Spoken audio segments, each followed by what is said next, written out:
Blood on the floor tiles was treacherous, far slipperier than movies ever show. For 24-year-old Sophia Bennett, the sharp scent of copper and antiseptic was just another Tuesday night in the ER. That was, until the double doors burst open with a force that rattled the ceiling lights. Paramedics wheeled in a man barely clinging to life, riddled with gunshot wounds no street thug could have delivered. His presence was magnetic, dangerous, and Sophia had no idea the secrets he carried could make her a target within minutes. The rain hammered Norfolk, Virginia that night, each droplet striking the roof of St. Jude's Medical Center like thrown gravel. Sophia adjusted her ponytail, the tight elastic digging into her skull, and glanced at the wall clock. 2:14 a.m. 6 months out of nursing school, she still smelled of fresh scrubs, a running joke among veteran nurses. She hadn't yet earned the 1,000-yard stare that Dr. Holloway wore like armor. To her, every siren sent adrenaline surging. Every patient was a puzzle. "Quiet night, Greg," the intake nurse muttered, scrolling on his phone. "Don't say the Q word," Sophia warned, sipping lukewarm coffee. "You know that summons the demons." And almost on cue, the radio crackled, "Inbound trauma, male, approximately 35, multiple GSWs, BP dropping fast, 80/50. He was unresponsive. Sophia didn't hesitate. Trauma 4 was open. Fluids were prepped. O-negative blood spiked. Trauma shears laid out. Gloves snapped on. The next 2 minutes passed in a blur. The doors hissed open, rain gusting in as 2 paramedics pushed a gurney at a breakneck pace. "What have we got?" Dr. Holloway barked, storming in. He was small, wiry, and precise, a coffee-fueled human metronome. "Found him near the docks," the lead paramedic shouted. "No ID, no wallet, just 3 clean shots. Chest and abdomen." Sophia grabbed the gurney, helping to steady it. Her hand brushed the man's arm, rock-hard, iron-dense muscle. This wasn't a junkie, nor a street kid. He was a weapon. "On 3, Holloway commanded. 1, 2, 3. They transferred him onto the trauma bed. A low groan rumbled from his chest, a sound of both pain and power. Sophia cut through his tactical jacket with trauma shears, revealing a black, blood-soaked shirt beneath. 3 wounds, upper chest, lower left abdomen, precise, tightly grouped. Double tap to the chest, 1 to the gut, Holloway muttered. "Professional hit," Sophia pressed down on the wounds while noting something else, a tattoo peeking from his left shoulder, a trident gripped by an eagle over a pistol. "A SEAL. Call it what it is," Greg whispered. "Navy SEAL." "We treat him like any patient," Holloway said. "Right now, he's bleeding out." Sophia found a vein, sliding the needle in with surgical calm. On his wrist, black numbers, 449XC, freshly inked. BP plummeted to 70/40. "He's crashing," Sophia called out. Holloway grabbed a scalpel.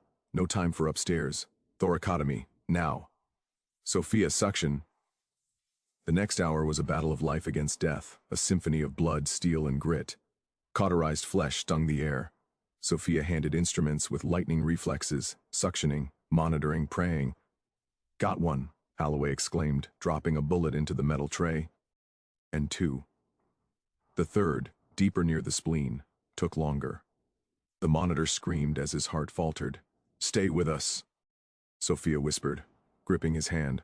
Dark stubble, a scar over the eyebrow. He was strong, alive with danger. Finally, the third bullet clinked into the tray. Silence fell. Victory, fragile but real. If you want more adrenaline-pumping stories like this, where hidden heroes are revealed, don't forget to subscribe to my channel, Hero Revealed, for all the jaw-dropping true stories and action-packed tales you won't see anywhere else. Sophia glanced down at the tray. The 3 bullets sat in a pool of blood. She wasn't a ballistics expert, but she had seen enough gunshot victims in Norfolk. These didn't look like standard 9mm rounds. They were longer, heavier, and they had a strange silver tip. "Stabilize him," Holloway ordered, stepping back and stripping off his bloody gown. "Sophia, clean him up. I need to go document this. If he's military, we have to notify the base." "Yes, doctor." The room cleared out, leaving Sophia alone with the unconscious SEAL and the rhythmic beeping of the monitor. The storm outside seemed to have quieted, or maybe the adrenaline in her ears was just fading. She began the process of cleaning the blood from his skin, wiping down his chest and arms with warm soapy water as she washed the ink off his wrist. The numbers 449XC didn't wash away. They were written in industrial marker. Suddenly, the man's hand shot out. Sophia gasped, jumping back. His fingers clamped around her wrist with a crushing grip. His eyes flew open. They were an intense icy blue, bloodshot and wild with panic. "Easy," Sophia said, her voice trembling but professional. "You're in the hospital. You're safe. I'm a nurse." The man tried to sit up, but the pain slammed him back down. He coughed, a wet, rattling sound. He pulled Sophia closer, his grip not loosening. The drive," he rasped. His voice was like gravel. "Sir, you've been shot," Sophia said, trying to pry his fingers loose gently. "You need to rest. Listen to me," he hissed, his eyes locking onto hers with terrifying intensity. "Don't let them. Take it." "Take what?" He fumbled at his waist near the waistband of his blood-soaked tactical pants. Sophia looked down. There, hidden in a small sewn-in pocket inside the waistband that she had missed during the initial trauma cut, was a small black object. It looked like a USB drive, but smaller, thicker. "Hide it," he wheezed. His eyes rolled back for a second, then focused again. "They are coming." "Who is coming?" "The police." "No," he groaned, "not police. The Chimera." Before Sophia could ask what a Chimera was, the man's hand went limp. He fell back against the pillows, unconscious again. The monitor remained steady. He was out, but stable. Sophia stood there, her heart hammering against her ribs. In her hand, she held the small black drive. It was warm from his body heat. Hide it. It went against every protocol she knew. This was patient property. It should be bagged and tagged with his clothes. But the fear in his eyes had been primal. It was the look of a man who knew death was walking through the door. She looked at the tray of bullets, then at the drive. On impulse, a split-second decision she would question for the rest of her life, Sophia slipped the drive into her scrub pocket. Just as she did, the double doors to the ER trauma bay swung open again. It wasn't the police. Two men in dark, perfectly tailored suits walked in. They didn't look like they had just come in from a storm. They were impeccably dry. They moved with a silent, predatory grace. The man in front was tall with graying hair and a face that looked like it had been carved from granite. He didn't look at the patient. He looked straight at Sophia. "Nurse," he said. His voice was smooth, cultured, and utterly cold. "Step away from the patient."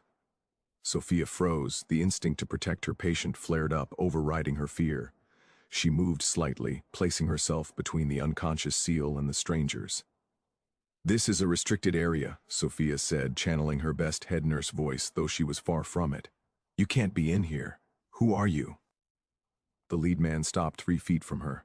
Up close, his eyes were a dull, lifeless brown. He reached into his jacket pocket. For a terrifying second, Sophia thought he was reaching for a gun. Instead, he produced a leather wallet and flipped it open. A gold badge gleamed under the fluorescent lights. "Federal Bureau of Investigation." "Agent Miller," the man said. He gestured to his partner, a younger, stockier man with a buzz cut. "This is Agent Wolf. We are taking jurisdiction of this patient." "Jurisdiction?" Sophia frowned. "He's in critical condition. He just came out of a thoracotomy. He can't be moved." "We aren't moving him yet," Miller said, snapping the badge shut. "But we are securing the room. No one comes in or out without our authorization. That includes your doctors." "I have to check his vitals," Sophia insisted. "And Dr. Holloway needs to." "Dr. Holloway has been informed," Miller cut her off. "This man is a fugitive nurse." He glanced at her ID badge. "Nurse Bennett, he is a threat to national security." Sophia looked back at the man in the bed. Commander Jack Reynolds, if that was his name, looked about as threatening as a broken doll right now. "He's unconscious," Sophia said. "He's not a threat to anyone." Miller stepped closer, invading her personal space. He smelled of expensive cologne and stale tobacco. "You have no idea what that man is capable of. Now step aside." Sophia hesitated, then stepped back. She could feel the weight of the USB drive in her pocket. It felt like it was burning a hole through the fabric. "Hide it," the SEAL had said. "They are coming." Were these the day he warned her about the FBI? If he was a fugitive, wouldn't the FBI be the good guys? But the SEAL's fear had felt genuine, and there was something off about Miller. He wasn't looking at the patient with concern, or even professional curiosity. He was looking at the room, scanning it. His eyes landed on the metal kidney dish, the 3 bullets. "Are these the rounds you extracted?" Miller asked, walking over to the tray. "Yes," Sophia said. Miller stared at the bullets for a long moment. He didn't touch them, he just stared. Then he looked at Wolf. Bag them. Evidence. Wolf produced a plastic evidence bag and a pair of latex gloves from his pocket. He moved efficiently, scooping the bloody bullets into the bag. Wait, Sophia said. Pathology needs to log those. It's hospital protocol. Miller turned to her, a thin, patronizing smile playing on his lips. Federal jurisdiction supersedes hospital protocol, Nurse Bennett. This is a matter of national security. These rounds are classified. Classified bullets? Sophia's mind raced. What kind of bullets were classified? I need to finish charting, Sophia said, her voice shaking slightly. I need to log the procedure. Go ahead, Miller said. But do not leave the floor. We might have questions. Sophia walked out of the trauma bay, her legs feeling like jelly. She went to the nurse's station. Greg was gone, likely dealing with another patient. The hallway was quieter now. She sat down at the computer, but she didn't type. She watched Trauma Bay 4 from the reflection in the glass monitor. Inside, she saw Agent Wolf checking under the hospital bed. Then he checked the pile of clothes, the tactical gear Sophia had cut off. He went through every pocket. He patted down the jacket. He checked the boots. He turned to Miller and shook his head. Miller said something, his face tightening in anger. He pointed at the patient. Wolf went to the bed and began patting down the unconscious Seal. He checked under the pillows. He checked the mattress. They weren't securing the patient. They were searching for something. The drive. Sophia's hand went to her pocket. She gripped the small plastic device. Panic began to rise in her throat, cold and sharp. If they found it on her, she needed to stash it. She couldn't keep it on her person. If they searched her, she was done. She looked around. The break room was down the hall. The lockers? No. Too obvious. The bathroom? No. They might look there. Her eyes landed on the sharps container mounted on the wall near the med cart. No. Too dangerous to retrieve. Then she saw it. The potted plant in the corner of the waiting area, a fake ficus that had been there since 1990.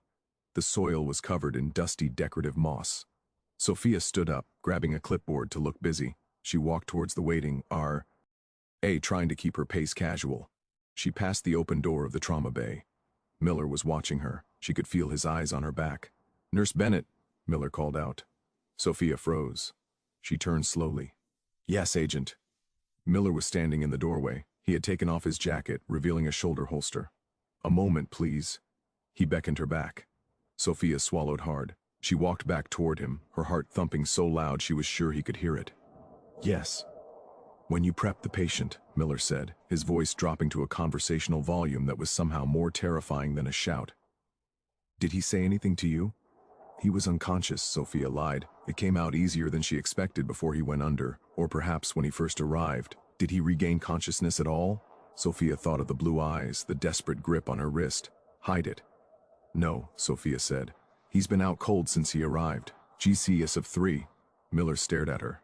He had the eyes of a shark, dead, unblinking.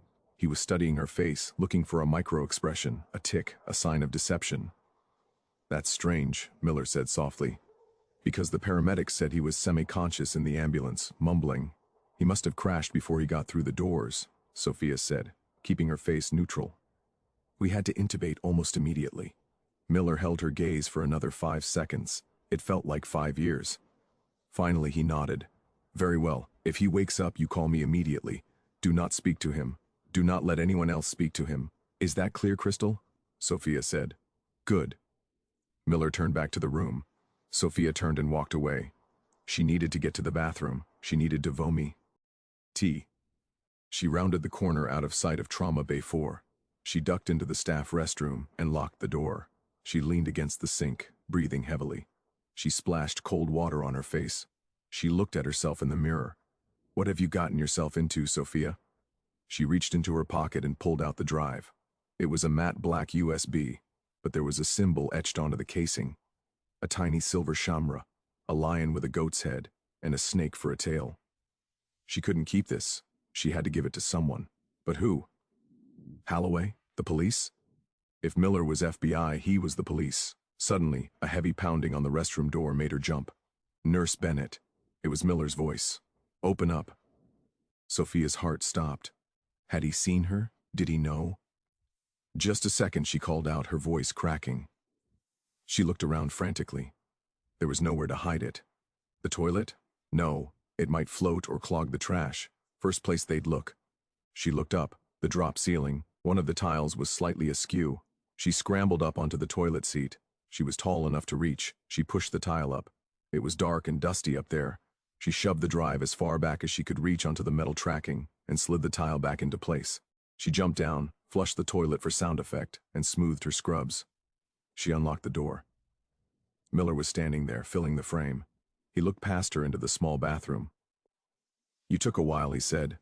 "Nature calls," Sophia said, trying to be glib. Miller didn't smile. He stepped into the bathroom, forcing Sophia to back out into the hall. He looked in the trash can. He lifted the lid of the toilet tank. He turned back. To her. "We need to ask you one more question, Sophia." He used her first name. It wasn't friendly. "What is it?" Sophia asked. Miller stepped out of the bathroom, closing the distance between them until she was backed against the wall. "The patient," Miller said. He had a pocket inside his waistband. It was empty, but the stitching was stretched. He leaned in, his face inches from hers. "Did you find anything on him that wasn't a weapon?" Sophia's mouth went dry. This was it, the one question. She started. "Think carefully," Miller whispered. "Perjury is a felony. Treason is a death sentence. Did he give you the drive?" The air in the hallway seemed to vibrate with tension. Sophia felt the cold ceramic tiles of the wall pressing into her back. Agent Miller was close enough that she could count the pores on his nose, his breath smelling of stale coffee and something metallic like old coins. "I asked you a question, Sophia," Miller repeated, his voice dropping an octave. "Did he give you the drive?" Sophia's mind raced. If she said yes, she handed over the only leverage the dying man had, and possibly signed her own death warrant. If she said no and they found it, she was done. But looking into Miller's dead brown eyes, she realized something terrifying. It didn't matter if she gave it to him. If he got what he wanted, he would have no reason to leave any loose ends. "I told you," Sophia said, forcing her voice to remain steady, though her knees were knocking together. "I cut his clothes off. I scrubbed him down. I found a pack of gum and a lighter. That's it. If there was a drive, maybe it fell out in the ambulance. Or maybe he dropped it in the mud where you found him." Miller stared at her. The silence stretched for 10 agonizing seconds. He raised his hand, reaching toward her face. Sophia flinched, bracing for a strike. "Agent Miller." The boom of a voice echoed down the corridor. Miller froze, his hand inches from Sophia's cheek. He turned his head slowly. Dr. Holloway was storming down the hall, his lab coat flying behind him like a cape. He looked furious. Behind him stood 2 hospital security guards, Paul and Dave. They were retired cops, paunchy and tired, but they had their hands on their belts. "What the hell do you think you're doing?" Holloway demanded, stopping 3 feet from Miller. "That is my nurse. You do not corner my staff. You do not touch my staff." Miller straightened up, smoothing his suit jacket. The mask of civility slid back into place, though his eyes remained cold. "Dr. Holloway, we were just having a debrief regarding the patient's personal effects. A matter of national security. I don't care if it's a matter of the second coming," Holloway spat, stepping between Miller and Sophia. "This is a hospital. We save lives here. We don't interrogate staff in the hallway at 3 a.m. Sophia, are you all right?"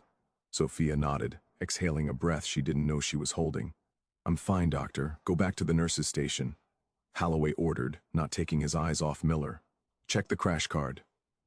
"But go," Holloway said, his tone leaving no room for argument.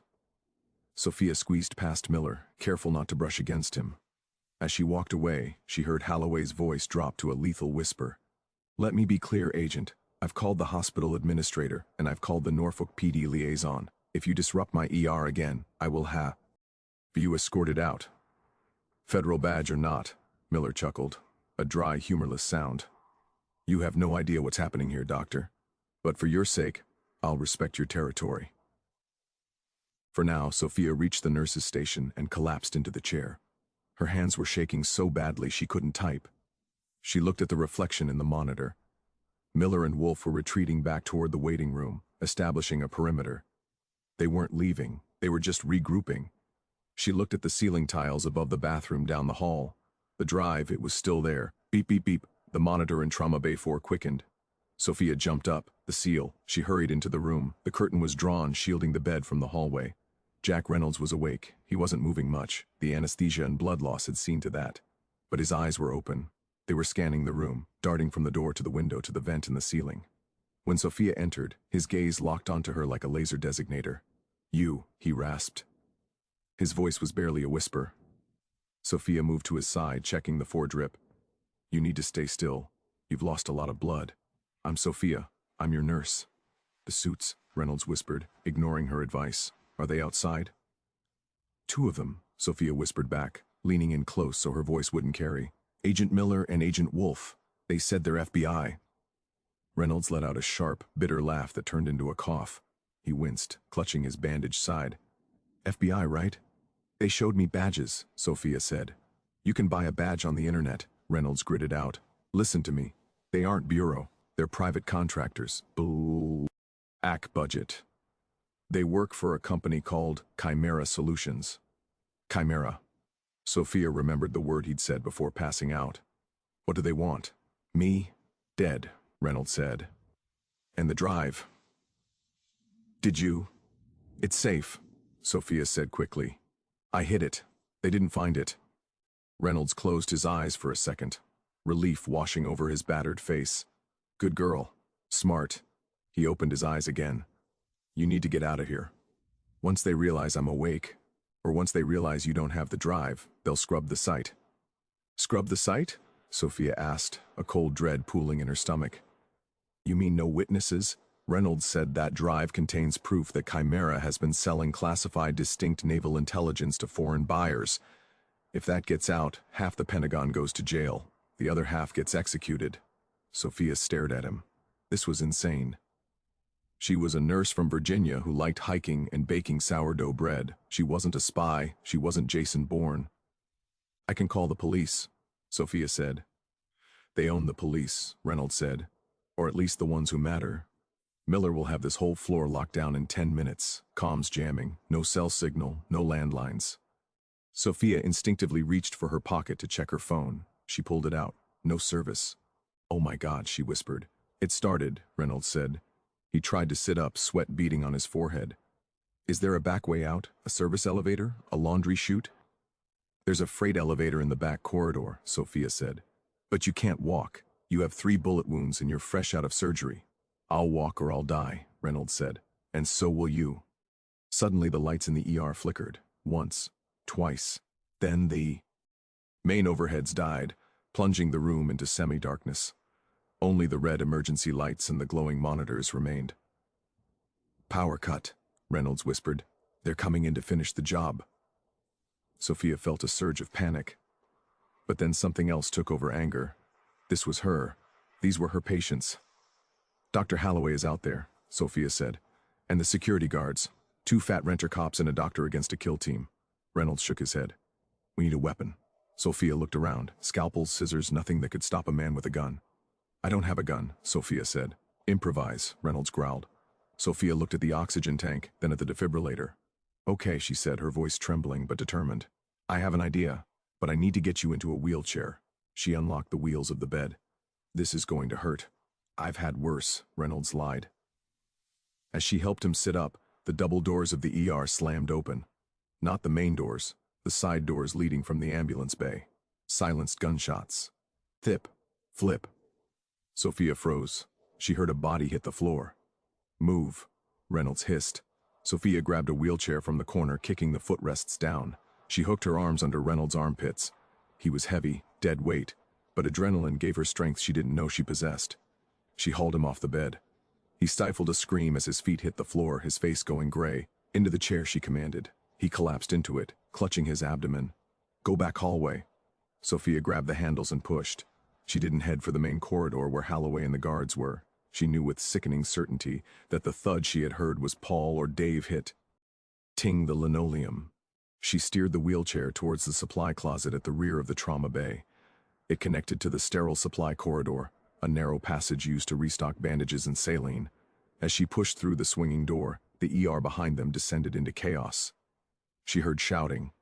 Dr. Holloway's voice cut short by the sound of a taser crackling. "Don't stop," Reynolds grunted. They moved into the dimly lit supply corridor. Rows of shelving towered on either side, filled with boxes of gauze and syringes. It was a maze of shadows. Sophia aimed for the far end where the freight elevator waited. But as they rounded a corner, a figure stepped out from the shadows. Sophia skidded to a halt, nearly tipping Reynolds out of the chair. It wasn't Miller, it wasn't Wolf. It was Thomas, the night shift janitor. Thomas was a man of few words. He was in his 60 seconds with a stooped back and gray hair that looked like steel wool.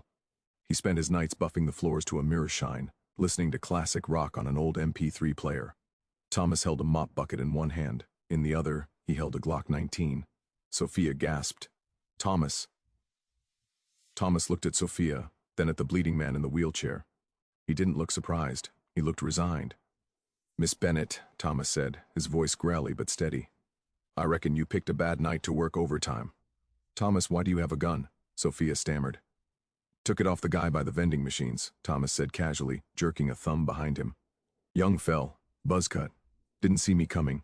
Hard to hear a janitor when you're too busy talking on your radio. Reynolds looked up at Thomas, eyes narrowing. You handled him broken... Eck, Thomas said. I used to be Recon Vietnam 68. He looked at Reynolds' tattoo visible under the hospital gown. SEAL Team 4. Reynolds grunted. Navy. Thomas scoffed gently. Well, nobody's perfect. He tucked the gun into his waistband and grabbed the handle of the mop bucket. They got the exits blocked, Miss Bennett. 2 at the front, 1 at the ambulance bay. And that fell in the suit, Miller.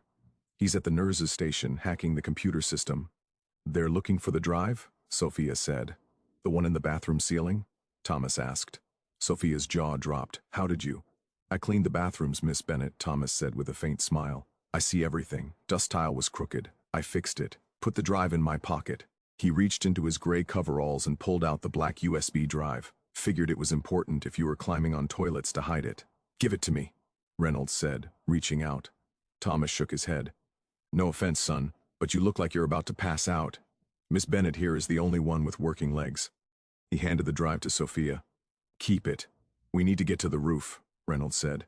If we can get to the roof, I can signal. I have a transponder in my boot heel, short range, but if we're high enough, it might hit the Navy network at the base. Elevators are locked out, Sophia said. Miller shut them down. Stairs, Thomas said, but Wolf is prowling the stairwell. I heard him on the radio the dead guy had. We have to fight our way up, Reynolds said. He looked at the gun in Thomas's waistband. Give me the piece. Thomas handed the Glock to the SEAL. Reynolds checked the chamber. 1 in the pipe, 15 in the mag. I've got a plan, Sophia said Suda.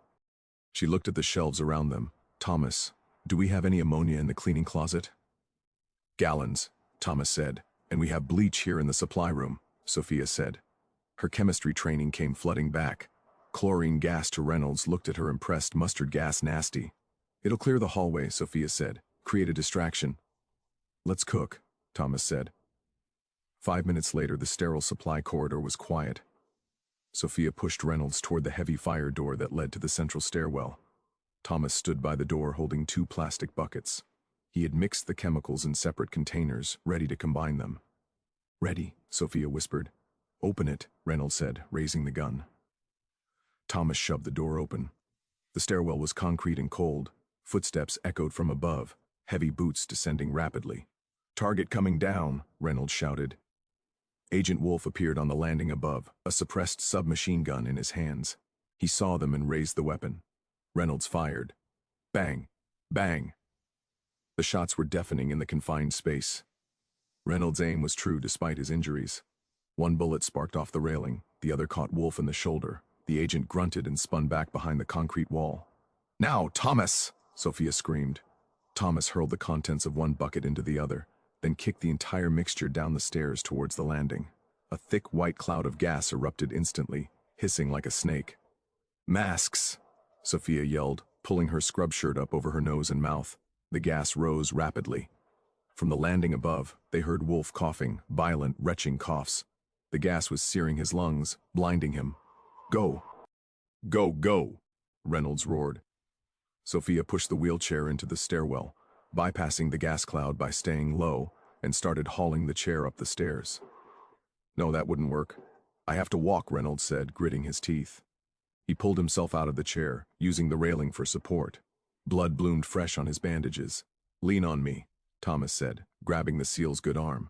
Together, The old Vietnam vet and the wounded SEAL began the agonizing climb up the stairs, leaving the cloud of chemical warfare behind them. Sophia took point, holding the heavy fire extinguisher she had grabbed from the wall. They reached the 3rd floor, then the 4th. The roof access was on the 5th. As they reached the final landing, the door to the roof burst open. It wasn't Wolf.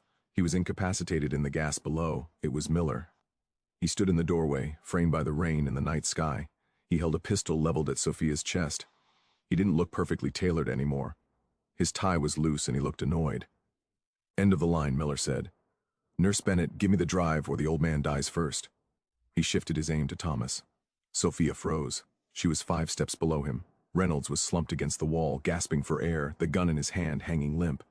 He didn't have the angle to shoot without hitting Sophia. "I have it," Sophia said, reaching into her pocket. She pulled out the drive. "Toss it," Miller commanded. Sophia looked at the drive, then at Miller. "You're going to kill us anyway," Sophia said. "Probably," Miller admitted, "but if you give it to me, I'll make it quick. If you don't, I'll take my time with you." Sophia looked at Reynolds. He made a tiny motion with his head. Down. Sophia didn't toss the drive. She dropped to her knees. Bang. Miller fired. The bullet whizzed over Sophia's head where she had been standing a millisecond before. Simultaneously, Reynolds raised his gun and fired from the hip. The bullet hit Miller in the leg. He buckled, screaming, but didn't drop his gun. He raised it again, aiming down at the prone Sophia. Suddenly, a metallic clang rang out. Miller's eyes bulged. He pitched forward, tumbling down the stairs, landing in a heap at Sophia's feet. Standing in the doorway to the roof, holding a massive pipe wrench dripping with rain, was a figure. It was Greg, the front desk nurse. He was soaking wet, shivering, and looked terrified. I came up for a smoke break on the roof," Greg stammered, looking at the unconscious Miller. "I heard shouting." Sophia looked at Greg, then at the pipe wrench, then at the unconscious federal agent. "Nice swing, Greg," she breathed. "I think I killed him." Greg squeaked. "He's breathing," Thomas said, checking Miller's pulse. "Tie him up. Use his tie." Reynolds coughed, spitting blood, transponder boot. Sophia scrambled to Reynolds. She reached for his boot. She found the heel, twisted it as he instructed. A small red light began to blink. "Signal is out," Reynolds whispered. "Now we wait." They sat there on the cold concrete of the stairwell, a rookie nurse, a dying SEAL, a Vietnam vet janitor, and a terrified receptionist, listening to the rain. But the night wasn't over. Miller's radio clipped to his belt, crackled to life. "Miller, this is command. Cleaning crew is 2 minutes out. ETA to scrub. 2 minutes. Leave no survivors." Sophia looked at Reynolds. "Cleanin'. G crew." Reynolds' face was grim. That wasn't the backup. That was the exterminators. "We have 2 minutes before a helicopter blows this roof off." Sophia stood up. She looked at her MLI crew. "We aren't waiting," Sophia said. "We're fighting." The rain on the roof of St. Jude's Medical Center was no longer just rain. It was a deluge, a curtain of water that turned the world into a gray, shimmering blur. The wind howled around the HVAC units and the concrete housing of the stairwell access door. Sophia burst onto the roof first, staying low. The rooftopy helipad, usually reserved for medevac choppers, was empty. A black circle painted with a white H glistening in the downpour. "Move away from the door," Reynolds shouted from behind her, his voice weak but commanding. Thomas and Greg hauled the SEAL out into the storm. Reynolds was fading fast. The adrenaline that had carried him up 5 flights of stairs was burning off, leaving behind the cold reality of hypovolemic shock. His skin was the color of old parchment. "Where do we go?" Greg screamed over the wind. He was still clutching the pipe wrench, his knuckles white. "Behind the chillers." Thomas pointed to a row of massive industrial air conditioning units about 30 yards away. Solid steel. "It'll stop bullets." They scrambled across the slippery gravel roof. Sophia slipped, scraping her knee, but scrambled back up. They threw themselves behind the metal housing of the AC units just as the sound arrived. It wasn't the rhythmic whop-whop of a news chopper or a medevac. It was a low mechanical growl that vibrated in their teeth. A helicopter rose from the edge of the building like a dark leviathan. It was matte black, no lights, no markings. A ghostly silhouette against the stormy sky. It was an MH-6 Little Bird modified for urban warfare. On the side, mounted on a rail, a minigun spun up with a high-pitched whine. "Get down," Reynolds roared, tackling Sophia into the gravel. "Brat!" The sound was like a canvas ripping. A stream of traces tore through the night, chewing up the concrete lip of the roof and shredding the stairwell door they had just exited. Chunks of cement and metal sprayed everywhere. "They aren't landing," Sophia screamed, covering her head. "They're strafing us. They want to bury us under the rubble." Reynolds gasped, checking his stolen Glock. "I can't hit a pilot from here with a handgun, not in this wind." The helicopter banked, circling for another pass. The downdraft kicked up a blinding spray of water. "We need to bring it down," Thomas said, his face grim. He looked at the massive AC unit they were hiding behind. "Miss Bennett, these units, they run on high-voltage circuits, right?" "Yes," Sophia nodded. 480 volts, and they have those big condenser fans on top," Thomas said, pointing to the spinning blades above them. "So?" Greg asked, shivering. "So," Thomas said, pulling a heavy coil of copper wire from his tool belt, something he apparently carried everywhere. "If we can snag the rotor or blind the pilot." "I have a better idea," Sophia said, her eyes scanning the roof. "The oxygen main," she pointed to a cluster of pipes running along the parapet wall, painted bright green, the hospital's central oxygen supply. One of the relief valves was right next to the helipad. "If we rupture that valve when the chopper is over it," Sophia trailed off. "Oxygen doesn't burn, Sophia," Greg argued. "It just accelerates combustion." "Exactly," Sophia said. She looked at Reynolds. "You have a gun. The chopper has hot exhaust. If we flood the air intake with pure oxygen, engine runaway." Reynolds finished her thought, a savage grin appearing on his bloody face. "Or a compressor stall, it'll drop like a stone." "He's coming around," Thomas shouted. The little bird was leveling out, nose-dipping for a kill run. The pilot was lining them up. "Greg, Thomas, draw his fire," Reynolds ordered. "Keep him focused on the left." "You want me to what?" Greg squeaked. "Just wave your arms and look like a target," Thomas yelled, grabbing Greg by the collar and dragging him towards the far end of the AC unit. Thomas pulled a road flare from his pocket, something he kept for checking dark vents, and lit it. The red magnesium light hissed into life, blindingly bright in the gloom. He threw it onto the open roof away from their cover. The helicopter pilot took the bait. The nose of the chopper swung towards the flare. "Now," Reynolds yelled. "Sophia, which pipe?" "The green one with the red wheel. The valve." Sophia pointed. It was 20 feet away, exposed. Reynolds raised the Glock. His hands were shaking. He braced his wrist on the AC unit. He took a breath, held it, and squeezed the trigger. Bang! Miss! Sparks flew off the concrete. "Steady," Reynolds whispered to himself. The minigun spun up again. Whine! Bang! The valve exploded. A jet of pressurized oxygen, invisible but incredibly loud, shrieked out of the pipe, shooting straight up into the air, directly into the flight path of the hovering helicopter. The chopper flew right into the plume. The engine intake sucked in the pure oxygen. The reaction was instantaneous. The turbine engine, designed for a specific fuel-to-air ratio, suddenly burned white-hot. A massive boom echoed as the engine backfired violently. Flames shot out of the exhaust ports 10 feet long. The rotor RPM spiked uncontrollably, then stalled. The sound of the engine turned into a grinding shriek of tearing metal. The helicopter lurched sideways, losing lift. The tail rotor clipped the edge of the parapet wall. Crunch! The machine spun out of control, slamming onto the helipad. There was no movie-style fireball, but the impact hit with the force of a speeding car. Rotors shattered, sending jagged shards of metal flying. The fuselage groaned, tipping onto its side, sliding perilously toward the edge of the roof, then caught on the safety netting. Silence fell over the rooftop, broken only by the rain and the hiss of a ruptured oxygen pipe. "Did we get them?" Greg asked, peeking over the AC unit. "Check fire," Reynolds rasped. "Stay down." The side door of the wrecked helicopter kicked open. A man in black tactical gear crawled out, dazed, blood seeping from a head wound, yet still clutching a carbine rifle. He looked up and froze, spotting them.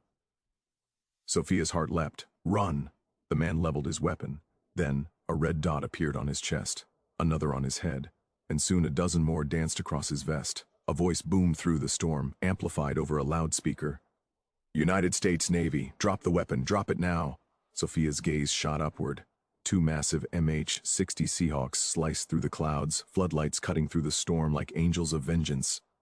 The man hesitated. Thip. A single sniper shot from the lead Seahawk struck his shoulder. The rifle clattered to the roof. He collapsed. Ropes dropped from the helicopters. real seals fast-roped with fluid precision, moving like water to surround Sophia and her team. "Hands. Let me see hands," the lead operator shouted. Sophia raised hers. Thomas did the same. Greg dropped the wrench. Reynolds didn't move. Slumped against the metal housing, eyes closed. "Officer down," Sophia screamed. "He's a SEAL. Commander Reynolds, he needs help."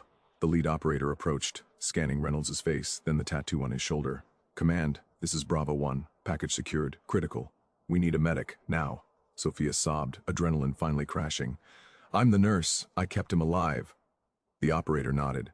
"Good work. We'll take it from here." The flight to Naval Station Norfolk was a blur of rotor noise, exhaustion, and rain-streaked lights of the city below.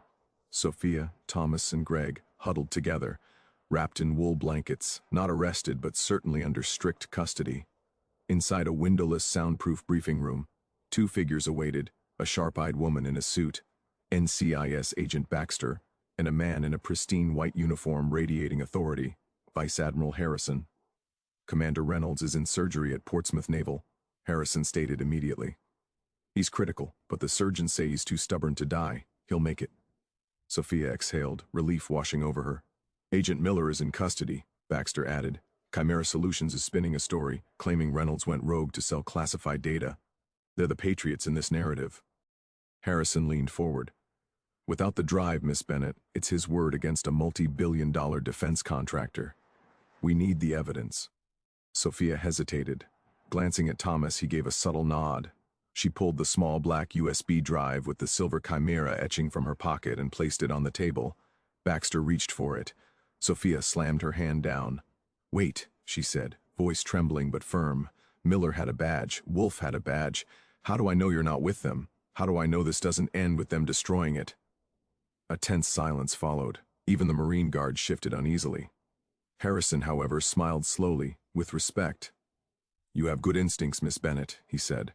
"Reynolds chose wisely." He slid a jagged challenge coin across the table, bearing the same trident design as Reynolds' tattoo. "I was his commanding officer in Coronado. I sent him to retrieve that drive." Sophia's eyes widened. Baxter plugged the drive into a ruggedized laptop. Seconds later, grainy surveillance footage appeared. Agent Miller and a rogue general selling Navy hypersonic missile blueprints to a foreign operative. "Treason," Harrison whispered, face hardening. "Get the Judge Advocate General. I want Chimera dismantled. Miller and Leavenworth before sunrise." He turned to the ragtag group, a nurse, a janitor, a receptionist. "You three have done your country a service you may never fully understand. The Navy is in your debt." 6 months later, Sophia sat at a boardwalk cafe, iced coffee in hand. No scrubs, no chaos, just sunlight and the smell of salt water. "Is this seat taken?" a familiar voice said. Leaning on a cane, limping slightly, but healthy, ND Tan, Commander Reynolds. "Saw you survive." She smiled, standing. "I didn't get a chance to thank you," he said. "You saved my life," she whispered back. He reached into his pocket, sliding a small velvet box across the table, a civilian service medal. "You didn't just save me, Sophia, you saved my honor. You gave me the truth back." She laughed softly, warm and real. "I'm a nurse. We save people." He shook his head, eyes on the horizon. "You're more than that. You stood your ground when the world was falling apart. You're a warrior." For the first time, Sophia felt she was exactly where she was meant to be. The nightmare had ended.